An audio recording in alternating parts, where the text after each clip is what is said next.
for the drive state was successful tonight. Gail said that any kind of 50-75.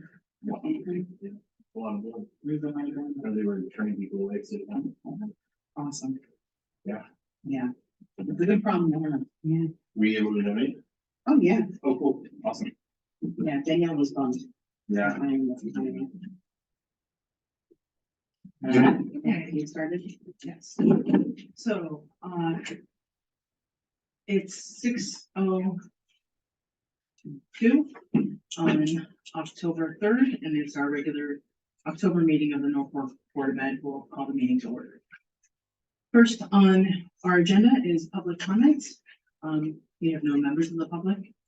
I don't think Amy's here. Amy's coming. Yeah, okay. So we will move on to the approval of the minutes of the regular meeting of September. Since John's not here, I'm gonna make a motion. We should all take turns tonight making motions. Since John's not here. Just making double sure that no one from the public is here to. I didn't check at the exact moment that I. Okay. Make a motion to accept. Second. A second. So we have a motion made and seconded. All those in favor? Aye. Aye. Opposed? None. Motion carries. Then correspondence. I did want to share some very nice correspondence that we got from the children of the hotel. These are very nice cards. Thanking us, thanking the board for this slide. There's little messages. The slide is really fun. I missed it. Thank you. Thank you for your hard work and help with the Big Green Slide project. Thank you for helping to make it happen. You guys. Worked so hard on the slide. Was lost for so long. Thank you. Closed. Was closed for so long. Too much. You worked hard, so you deserve a thank you, and I really missed it. So there's all these really nice messages. I'm going to pass them around for everybody to look at. And although they are addressed to me, they are really for our board. And I want to give a special shout out to Janet, who really pushed this, pushed it over, pushed it to the finish line, and to Ginger for being unyielding support. And so I'm really happy that it's up and it's. And that risk for following through. That risk go. Got it all the way there, got it all done. The town The crew. town crew, forget nothing. Actually, similar cards went to.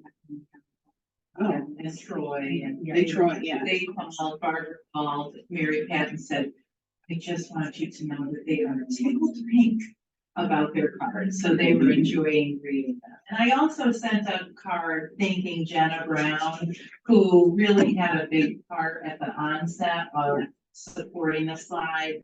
So I wanted to make sure that was awesome. that's fantastic. Thank you for the community outreach. It's very important. Yeah, and for following through in our card initiative. Yeah, Absolutely. absolutely. Very nice. The kids, the kids talking really Yeah. seems to have a really nice Yes, and really valuable impact. And it's good for the kids too. To kind of. it you is. know, I think they No. enjoyed seeing all of you at the, opening, and for them to follow up with thank you notes is a real life skill. Our writing letters or anything personal is so rare now. It's great for kids to have that experience. So, Yeah. they at least have a reference. Well, it's also really important to know that, community action makes a community and that they're a part of it. That's right. Yeah. Okay, so, we'll move on to the superintendent's report. Any questions about bills or? Wanted you to know that October 5th, Ed Advance is having an annual meeting. You're all invited. They serve hors d'oeuvres, and it's an opportunity to network with other boards. It's 4:30 in Goshen. If anybody's interested, I'll leave the flyer information. You can make a copy if you want to take it with you. Thursday? Thursday, yeah. And I'm sorry, I just remembered another piece of correspondence I wanted to share. The chairman of the board, at regional at Northwestern is asking asking if the the chairmen of the boards of the feeder schools, if they'd like to kind of get together and talk about things. Which I thought was really fantastic. So I have said yes, that I would love to be a part of that. And then some of the others have responded, but they want to wait until after November. Because I think that one of the person who responded said that she's not running again, so somebody's switching the position, but I'll keep you guys posted as to what happens. I think that's really nice. That's Molly Sexton, who was really a fantastic chairman and an excellent advocate, so. But, Okay, Sorry. no, and Lauren has a wonderful presentation prepared for you and going on with our continuous improvement plan, but I did want to share with you in the spirit of community outreach and, you know, building relationships with the community. We decided to extend our hour with administrator to an additional hour at the Berkshire store. And they were very gracious about saying that they'd be happy for us to come and hang out there. And then I did go out and I posted flyers at the back. I made a list, the Berkshire store, the hub, the post office, the bank, the library, the town hall. They were all very happy to put these posters up. And then I mailed out with personal notes, the flyer to the Great Mountain Forest folks, the Norfolk Land Trust, the Norfolk Foundation, the Community Association, NET, the Emergency Management Department, and the Volunteer Fire Department. So we'll just see. That's really great. Thank you. That's excellent community outreach. Yeah. I'll also make a post that you can put on our social media. Okay. Great, and with that, I'm going to let you move on. When you do that hour with the admins, maybe I'll try, if anyone can get there, or if you just have someone else there. It's always great to take photos of these things, so that if you know, for our next time we want to post next month, then we can use that photo. So if you think of it, or if anybody happens to be able to stop by. Sorry. No, that's okay. So I'm gonna give you a brief overview and then I'm gonna hand out our 3-year continuous growth plan that will elaborate on what I shared today. So every year I share with you kind of our school academic performance and growth summary. And so today's presentation will give a large overview of that standardized data. And I'm going to use this thing because it's easier to access. So the first section is on our student needs. So this is our Smarter Balanced Literacy ELA performance data that shows the percentage of students meeting or exceeding the goal. And the previous year we were at 47%. And last year we were at 45%.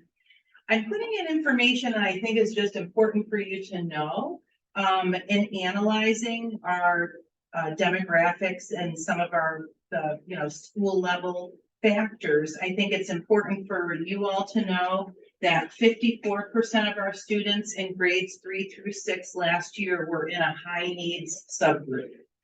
And 29% of those students from the high needs subgroup moved to Norfolk in grades 2 or later. So the impact on student mobility, on achievement and growth is, I think notable, as is the number of students that we have that fall into that high needs category, whether it's students with disabilities, free and reduced lunch, multilingual learners. That is, I think, important to know. Well, and also on Helen, you don't mention it, but 2020, several months we were distance learning, and then we had Yes. COVID. And Right. I'm personally sick and tired of hearing COVID is an excuse for things, and I'm not making excuses, but I think it does play a role in some of that in those last. couple It of certainly years. does.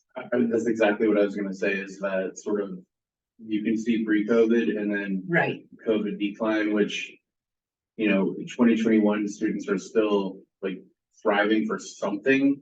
But then you get them back in the classroom and they're like, they want to socialize and do these other things. I mean, I think it's really clear there.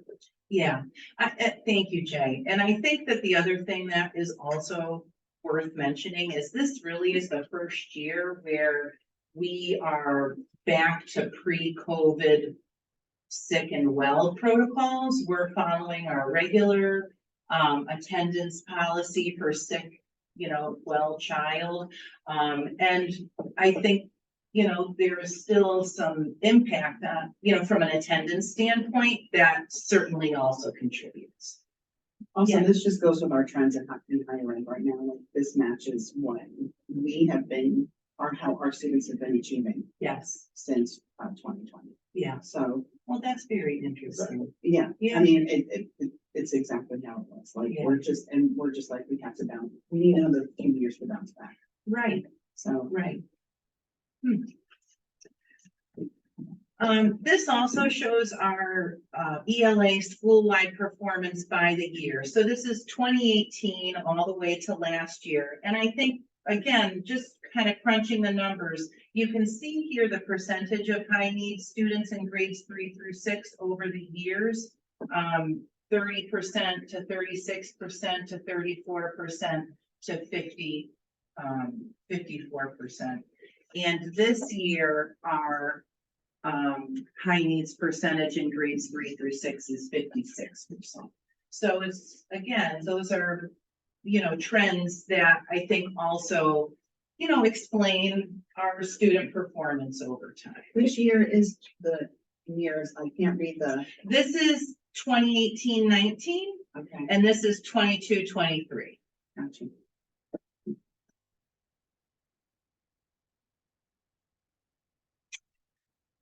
Our STAR early literacy and reading assessment, while this only assesses early literacy and reading skills, the Smarter Balanced also assesses writing and research and speaking and listening. So this is a portion only of that, you know, comparative data.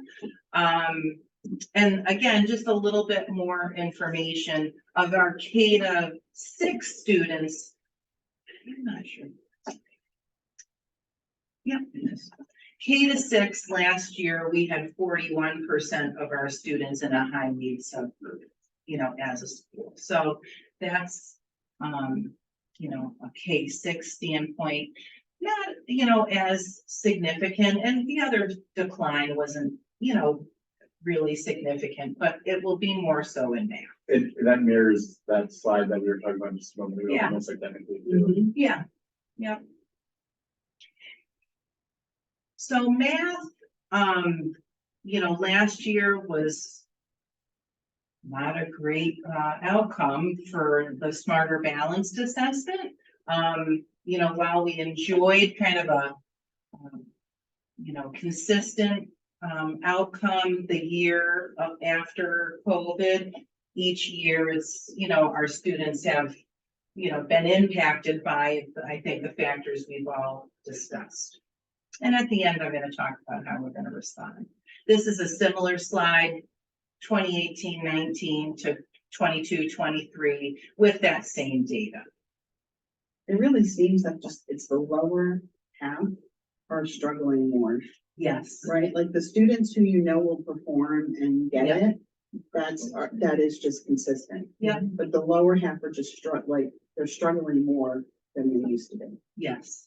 And I think that matches, you know, the population that, you know, we are currently serving and all of, you know, all of those other factors we've discussed. Resiliency, I think, is one of the factors I think amplify.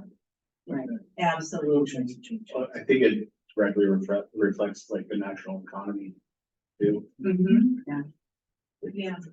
And statewide math performance was pretty much. Yeah. in It hasn't decline. rebounded yet. And I think the data around the COVID, you know, impact on math is certainly more significant than it has been on ELA. So, Improvements in the STAR math, I don't know if how statistically significant that is, but, you know, kind of holding steady there. And the growth data, you know, it is about the same, really. There's two areas for growth on the starter balance that they look at. One is the growth rate, which is either yes, you've achieved your target, or no, you haven't. And that's in the blue. So, you know, in 2018-19, we had 22% of our students meet their growth target. We had 25% last year, so that was some, you know, good growth. And the green is the average percentage of the target achieved. So the state will identify, this is your target. You should grow by 50 points on your scale score. And, you know, then the 41% is in all, you know, on average, 41% of the target was achieved. Our STAR reading growth improved, which we were really excited about, from the previous year at 61% of our students making typical to high growth to last year, 75% of our students making typical to high growth. So that is very encouraging. Can you describe how the STAR testing is different from the sort of? Sure. So we get the STAR testing 3 times a year. It's really a universal screener that we use to determine how kids are making progress throughout the year. So we do it in the fall, the winter, and the spring. It's for literacy and for math, it's a much quicker assessment. There's, you know, not a writing component, there's no speaking and listening components for the STAR. And math, again, kids might have pencil and paper, but most of, you know, because it's timed, that's a big difference too between the Smarter Balanced assessment. There's not a lot of deep problems in math that you would see either. So there's a lot of norming that's done. So it is a valid test when different, you know, organizations, educational organizations review it for validity. It is valid, but the purposes are different and the way people use them is different. And I think the way kids take them, you know, the time factor, I think is a big, you know, stressful. It can be very stressful, yes. The kids with IEPs get time and a half, like Yes. they do, and then some get it read to them if they need it? Yes, Okay. so the accommodations that they would have in any test, whether it's a math test at the end of Unit 3, or this test, or the Smarter Balance test. The one area of difference is for our students with, for reading only. For our students with a specific learning disability of dyslexia, there is no accommodation to have everything read aloud. So that data I tend not to include because I don't think it accurately reflects what those students cognitively can do. There is no allowance for reading, whereas the Smarter Balance, it will read the questions, the answer choices, all the passages, you know, all of that is read. So does that answer your question, Anne? Yeah. Okay. Our math growth data, again, improvements on our growth rate overall. Did students meet the growth target or not? You know, less growth in that overall percentage of the target that kids were achieving. But again, with the STAR math, 75% of our students made typical to high growth, which is really encouraging.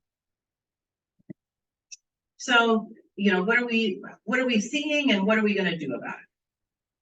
So I think it's important to note that in general, our K-2 achievement is stronger than 3 through 6. And again, I think there's a lot of the factors that we discussed that are making that the case. Like I mentioned, the growth on our STAR data, you know, increased. Our high needs population requires more specialized instruction. as a result, we hired an additional special education teacher. You know, we have student needs that require paras to be in most classes. So we have a high adult to student ratio. Also, we're fortunate to have a math specialist and a literacy specialist. So as a team, we're really able to collaborate and plan for the students that we have. We talked about our student mobility being high and that impacts achievement, but we've also had a lot of educator mobility. And I think that also research shows us that impacts student achievement. So you'll see, and I'll talk about in some of our goals, how we plan to address all of those things. Some of the instructional strategies that we're really paying close attention to and utilizing our PD, and such with is our new literacy resource. As you know, we adopted ARC for one of the state recommended resources for literacy, and it has a very strong K-2 foundational reading skills component, and it has a very, very strong research writing component. So it's a knowledge building program, which research shows increases students' comprehension. We had our first visit with our coach last week. She was awesome. Afterwards, Amy and I met with her and she said the questions your staff asked were high level. You can tell they're really thoughtful and implementing this, from the start well. So she was very encouraged, and our staff had only positive things to say about that. So very excited. She will meet with us, and that's down there in professional learning 9 more times this year.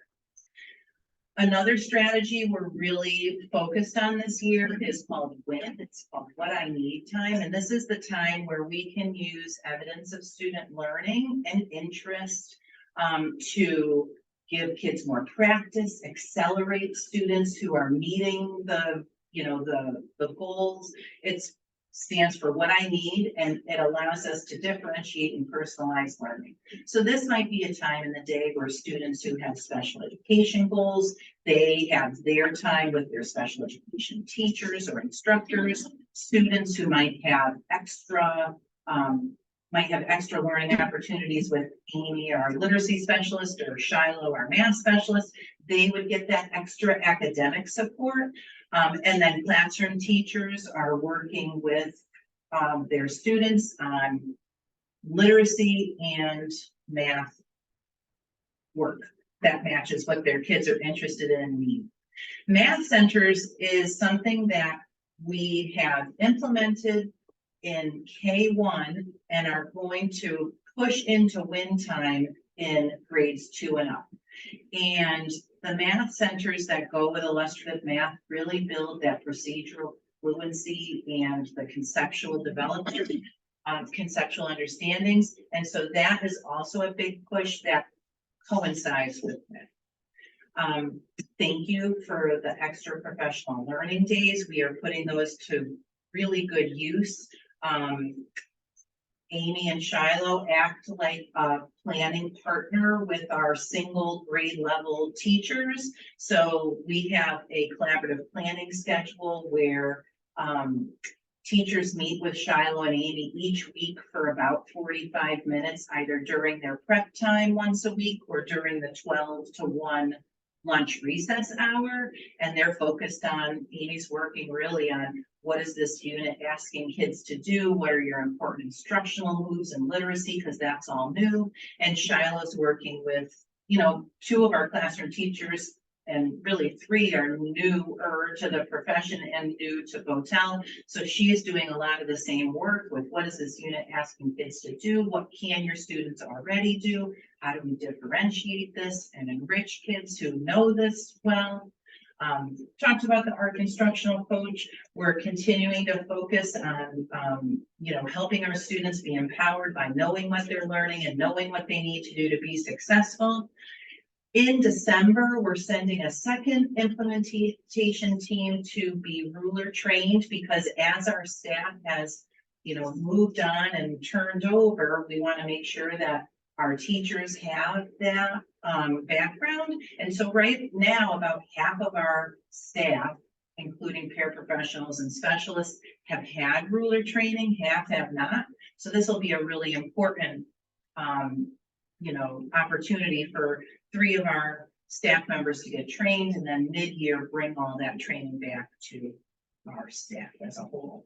And then another thing that we're doing, which is kind of a preview to the new teacher support and evaluation model, we're calling it PIP, like our kids have a PIP project. Our teachers this year are also going to have a professional learning personal interest project, where they identify a strategy or something that matches their students' needs that they're going to test out in the classroom, see how it works, make revisions, and really go through a cycle of, research, new learning, test it out, what impact did it have on kids? And, kind of completing that cycle within the year on an area of interest that matches what their kids need. So we're excited about that.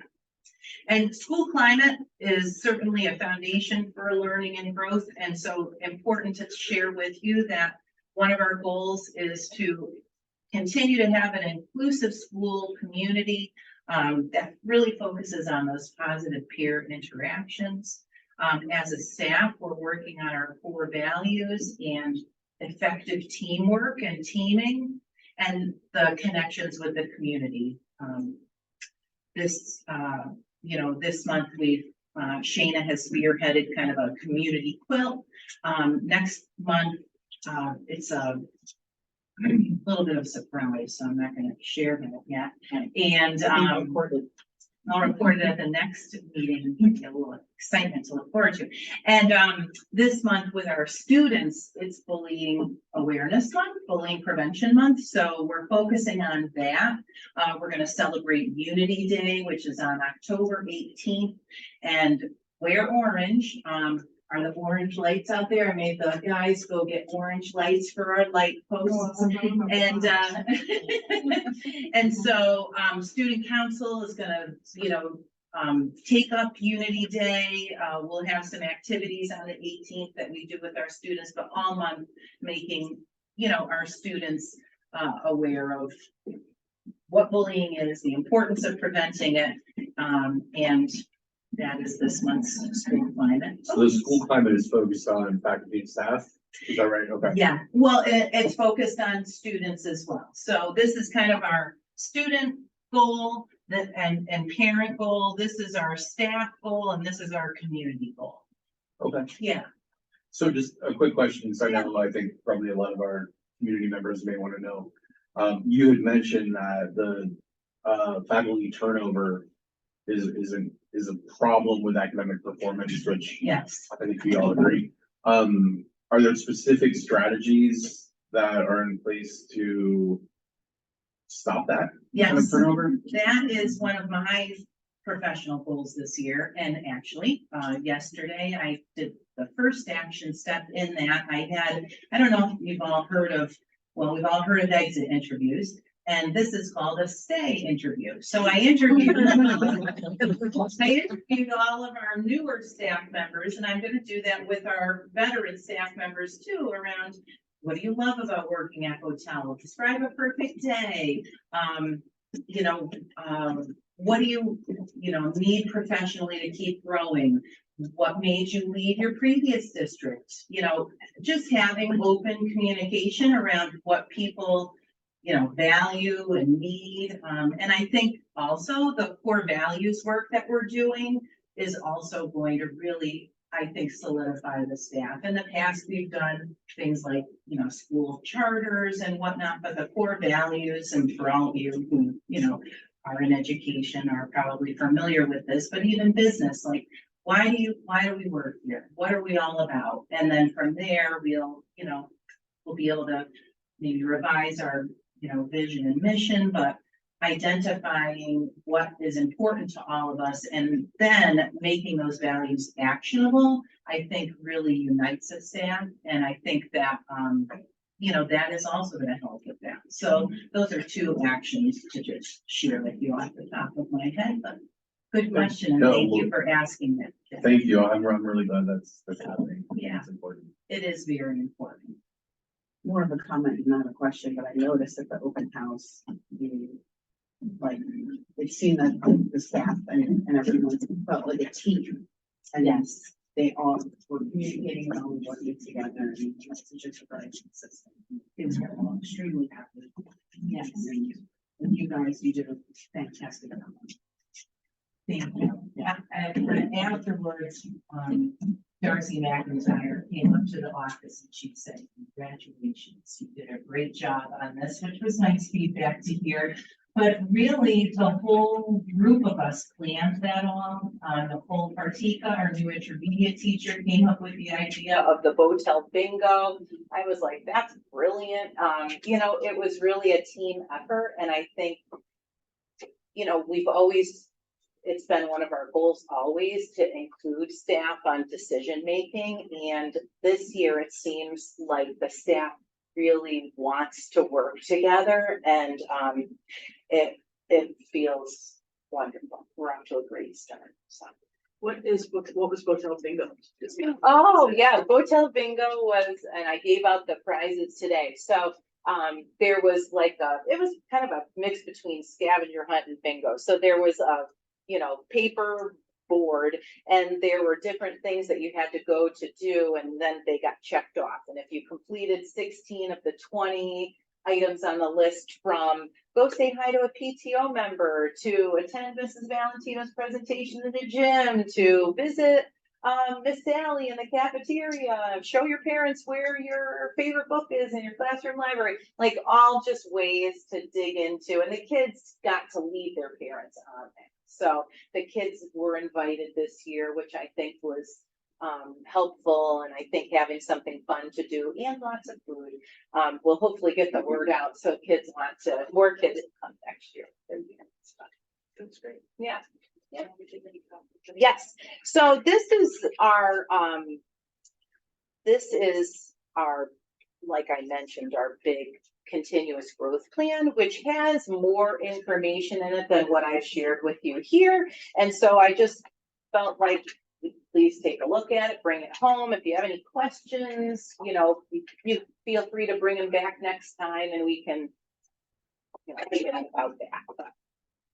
Just a quick question, is there a difference, because I know like Shiloh teaches certain math, and then the classroom teachers, do you notice a difference in the kind of instruction or like the level that they're at in the scores? Or, you know, I didn't dig into that data, to be honest, but I can look at that. You know, and it's also hard to say. I mean, there were some differences last year, but I think that last year was very unusual. This year, the exciting thing is, you know, Ed Advance offered an illustrative math professional learning opportunity at the beginning of the year that was then canceled. But the person who ran it reached out and said, hey, I can come to your school if you'd like to do something. So we invited any new teachers and instructional leaders from the feeder schools, and we actually had 8 people here last week. So Holly, Nicole, and Sarah, along with Shiloh, who never was trained when we adopted IM, they all attended that training, and it was outstanding. So it really reviewed the core principles of it. You know, it'll be a great launching point for Shiloh to continue that work with all of the teachers. right? Yeah. Because I know it's hard because like the students get different teachers, a different kind of instruction, it seems like. Right. Yeah, because you're adopting the new program as you started with the younger ones, right? And the older ones kind of phased out, so. Yeah. Yeah. The 4th graders right now are the first kids who have had it from K all the way up, and they did very, very well. Almost 100% of them met the one student was 1 point away from meeting the goal on the smarter balance. So 100% of our 4th graders met or exceeded the goal on the smarter balance. That's really exciting. Yeah, that's amazing. Yeah, That's a really Yeah. good indicator of that. it is. program doing well. Yeah. Well, that's what I was at, like, I was wondering, because like I know that there was a different kind of instruction for the different grades. There was, yeah, and- yeah. And then you throw COVID in the middle of that and, yes, Right. for sure. Okay. Yeah. One that I think, so all of our kids, every other year, they have Shiloh for the teaching. So Right. there's that nice continuity too, because she knows kids as second graders and fourth graders and sixth graders. Right. So, yeah, I think it's really turning, and teachers still continue to really like it. The feedback that I heard about the math, even Shiloh said, oh my gosh, she said, I walked away with some tremendous new takeaways. She said, it was really invaluable for me, not only for my own teaching, but to support other teachers. So the feedback from all of the professional development, which has been planned by Lauren and Peter, has just been really powerful. And again, thank you for that extra half day. Yes. The extra day that we added.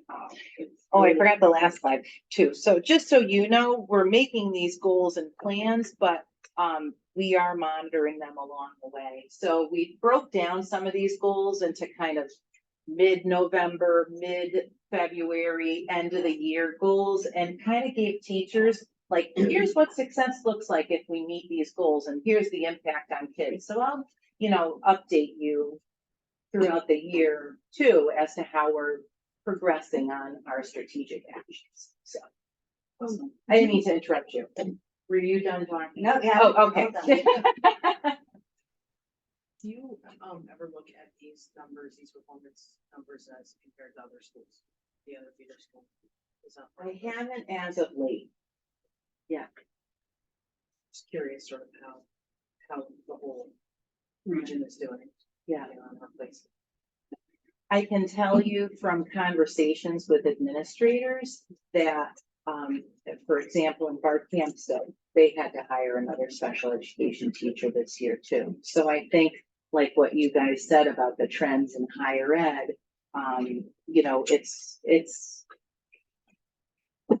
it's kind of the reality of the times right now. And I think, the needs that our kids are coming to school with are greater than ever before.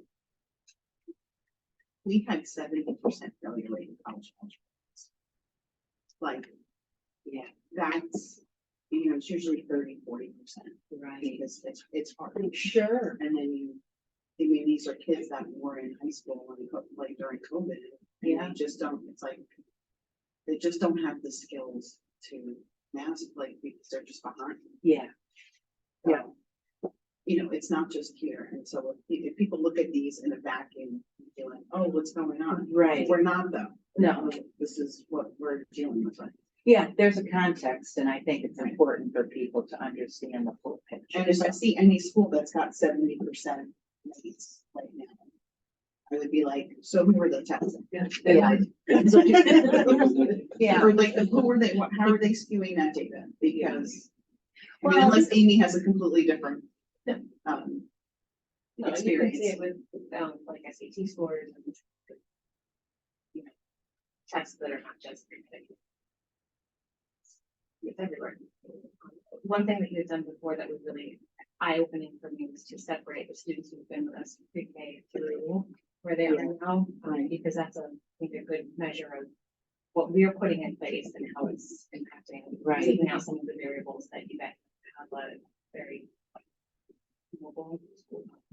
Yeah, to that point, Amy, people have compared us to Colebrook in the past, and that's, for Colebrook, is so much.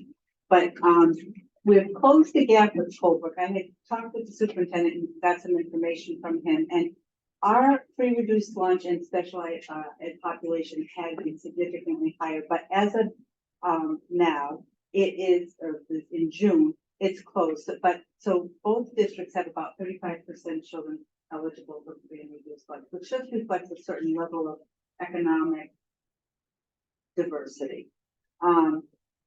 Special ed, we were up to almost 40%. We're down to 25% this year. Colebrook's at 22%. So we're about even there now. But to Amy's point, in terms of the families who rent houses and don't, haven't lived here, which is usually a lot more mobile, 40% of our families rent compared to 11%. So in Holbrook, they own houses. And we have quite a turnover in renters because the lease is up or, whatever. So there's a huge turnover. And when we looked at the number or the percentage of our sixth graders who were here from at least first grade on, we had 50% of our sixth graders had been new. 62% of their sixth graders had been there all along. So the mobility factor is really huge. And the later they come to us, the bigger the factor it is, because we get, a fourth grader who, has been maybe in 2 other schools, and we don't know what their programming was like. To compare that child with someone who's been here, since kindergarten, first grade, big gaps for our teachers to fill. So the mobility is probably one of the biggest, if not the biggest factor right now. But then you combine a child who has been in a couple of schools, who's also free and reduced lunch, who's also, got an IEP or a 504 plan, and those kids all take, the same assessments. And we do not everybody takes the test. The data may not look pretty, but it's honest data. So, and again, not an excuse, and we are, doing everything we can to mitigate those high needs kids, to provide, a really high quality and close the gaps for those kids too. But, when the public sees a little blip on the internet, and they look at Holbrook, you're comparing very different populations. So even if we compare to, Bart Cancer, you just don't know what the individual circumstances are. So you're not really comparing life populations or demographics. Well, thank you very much for that report. It was very interesting, as always is, and look forward to looking at posting it to anybody else wants to. Let's move on to our standing committee reports. So personnel and negotiations were in process on the new. Read the right, this is embarrassing, but so I have, our next official scheduled negotiation is Tuesday, October 10th, unless it's Thursday, October 5th. Because I put Thursday, October 5th, and I never gave it a name, so it says new event. I think it's the Thursday. It's on Thursday. Thursday the 5th? Yeah. So the new event is the negotiation. Yeah. That's Okay. the negotiation. And is that the one at 5 o'clock instead of 4 Yeah, o'clock? yeah. Yeah. It's like, what could this possibly be? So that's what it is. Yeah, so John DeShazo changed the name of this meeting in the Board of Ed calendar to theater rehearsal. That's funny. So it popped, I'm like, "Yeah, I have theater rehearsal." Complicated lives. Yeah. And then after that, it's the 10th. Yeah. Right. Okay, so we're in process right now with the teacher negotiations. Yeah. Okay, the curriculum technology didn't really meet our finance. I don't think that our committee met their finance policy to meet today. No, are we waiting for new policy? No, we're all, I would hope that we have an opportunity to talk about that today, but I'll share with you. So, several of our counterparts in the region have moved from the Cape policy partnership to Shipman Goodwin. A lot of the work that our subcommittee has to do is to sift through the numerous samples or versions or options of policies, and try to come up with, what is, the best ones for us that also meets all of the requirements, and it's very time consuming. Shipman and Goodwin has a much more streamlined process where they do all the vetting, and then they will send us the model, the best policy that, is compliant with all the laws, the most updated version, and they will continue to update them every time a law changes. We'll get a new policy. So then our committee has to just look at the policy as they come in and see if there's any personalization that we need to do. And typically we can do that, over time. But it's something that the subcommittee needs to look at and then, get a handle on it, and then we can talk further. But Is it expensive? it's not much more expensive. It's minimal difference in price than what we were paying for Kate. The labor intensive piece, and Kathy and I are gonna, tackle most of that is that we need to just go through and see which policies our board has that are not, that are in addition to legislation. So like our homework policy, there's no legal statute about a homework policy, but we have a homework policy. So we'll just have to make sure that we have that.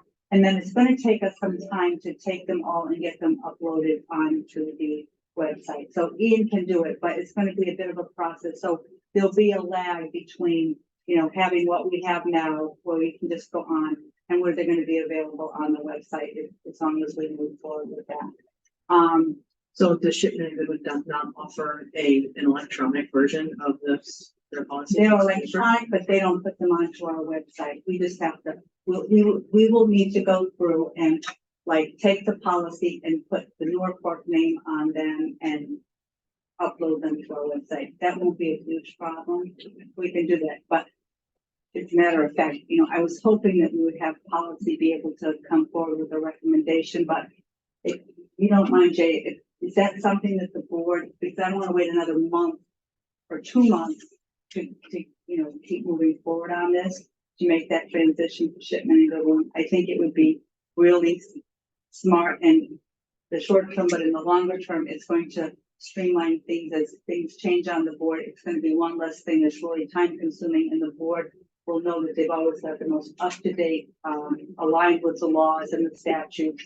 And then after that initial switch over, it won't be a difficult task at all as they come in to upload them and put them on the website. Yeah, I'm certainly in favor, yeah. And we talked a little bit about it, and I know you were, but And apologies, because I thought we had agreed to do that, so that's my mistake, but Yeah. let's move forward with that. I think the board's in favor. Oh, should we Should we need a vote? motion for that? I think it'd be a good idea to have. So I make a motion for us to shift the shipping Goodwin. Yeah. Other than K for policies. Okay. Would anyone like to second? So, go ahead, Amy. Okay, 80 seconds. All those in favor? Right. Thank you. Okay, great. Janet's not here today, but we really should set communication some kind of budgets. We should figure that out sometimes. Health and wellness. Yes, we met this morning. So, nothing really big as far as like policy wise with, Keandra updated on the respiratory viral diseases like with COVID and stuff. So we don't need to have a new policy. We'll just sort of back to pre-COVID, sickness, policy sort of process. Brooker Dental is going to be here actually early. We were second or third year of the grant since it was kind of paused during COVID. They're planning on being here in December for the screenings and cleanings and sealants a little bit earlier than normal, which is good instead of being at the end. So she's going to Keandra. We'll start sending out information to families about that she'll be getting screened, whether or not they have dental insurance. It's a part of the grant that's provided. And Lauren invited Sally from our cafe, which is awesome, because she's going, Lauren is, you can, if you want to speak to it, you want me to just give the Reader's Digest version. Go ahead. Lauren would like Sally to match up with, like we saw Claire from the farmer's market on the community garden, now that we can incorporate more of the garden harvests into the school lunch. And we can't make money from it, but we can provide the items from the garden. So hopefully we can match them up together and, reincorporate the garden more into the school.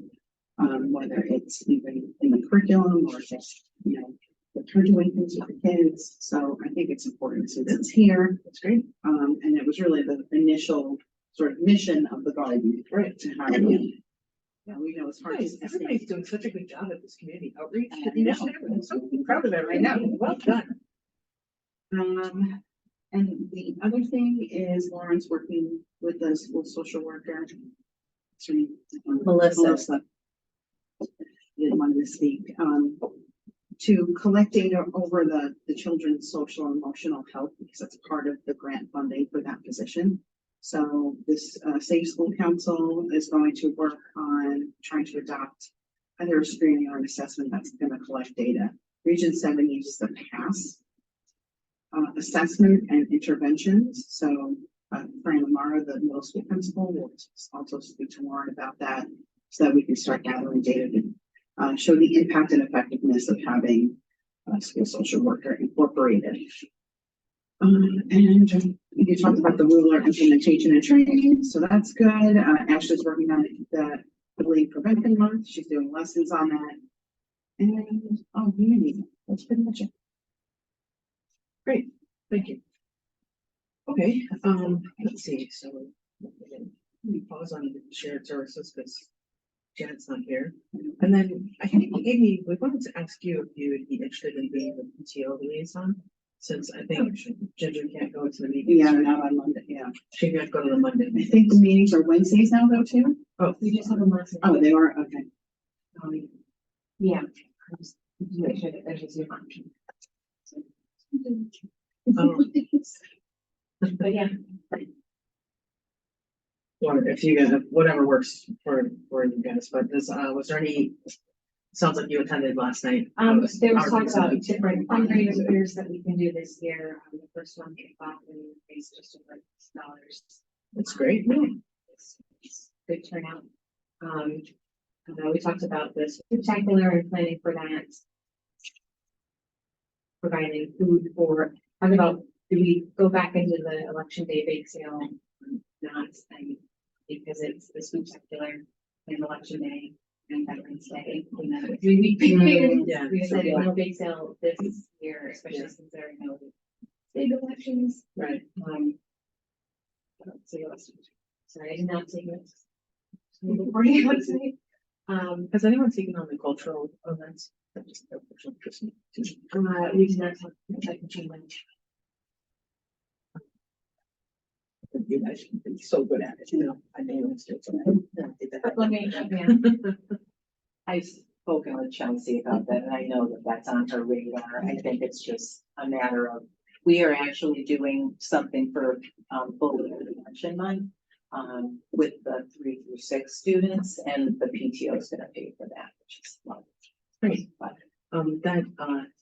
Just the Children's Foundation so nicely funds that, but just a little bit of, just a little bit of effort. It's a really nice connection.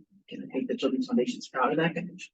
They do a lot for us too. So I just want I'll to make sure. encourage everybody to keep that. We're gonna do another run of hotel beer. Great, okay, thank you. Let's see, do we have that yet? Well, and our next scheduled meeting conflicts with one of the negotiation meetings. So, if in fact we need October 10th, I think it is, I will see if we can reschedule that, so we're not waiting 2 more months. But the only other option would be if, I wasn't at that meeting. Oh, you're talking about school safety. The school safety meeting, yeah. So, again, it's the same night as our next, not the next one, but the. Is there any chance our negotiations will be done on Thursday? I'm hoping that would Me be too. really great. So that's why I haven't done anything to reschedule. I'm gonna wait till after Thursday. Okay. So that's a question mark, but I just have an asterisk that, we might need to reschedule that meeting, but I'm thinking, so who's on that? John, he's not here, so. Okay, well, We won't be setting schedule, it's gonna let them. and he's not on the negotiation committee, so if He you know, could people- go to that. he could go and, and a Warren goes to those, so, Yep. we may not need to reschedule, it might be easier for me not to be there. I like to be there, but anyway, we'll work that out. Okay, thank you. Anything that you wanted to share with, from the Board of Finance? I presented the last one. This is something in the school. Yeah, That's okay. right. They canceled. Oh, right, it. they canceled it. That's Yeah. right, that's right, thank you.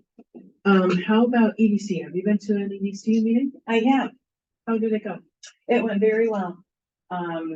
Yep, that happened to be the day that they were rolling the, on revealing the hotel website. Oh, I think that was the last, I think I shared that at the last meeting that we had, right? Did I talk about that?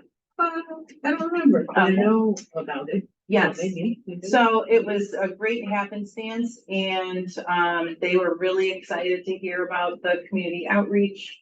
And I met with, Libby Borden afterwards. She met with Mary Beth and then she met with me on a separate day. So I think we have a really good collaboration. She had great ideas for our monthly themes and community outreach. Oh, fantastic. Yeah, so that's all coming together nicely. Great. All right, well, thank you so much, guys. I think we're at the end of our agenda here. So if anyone would like to make a motion to adjourn. John's not here, let's go.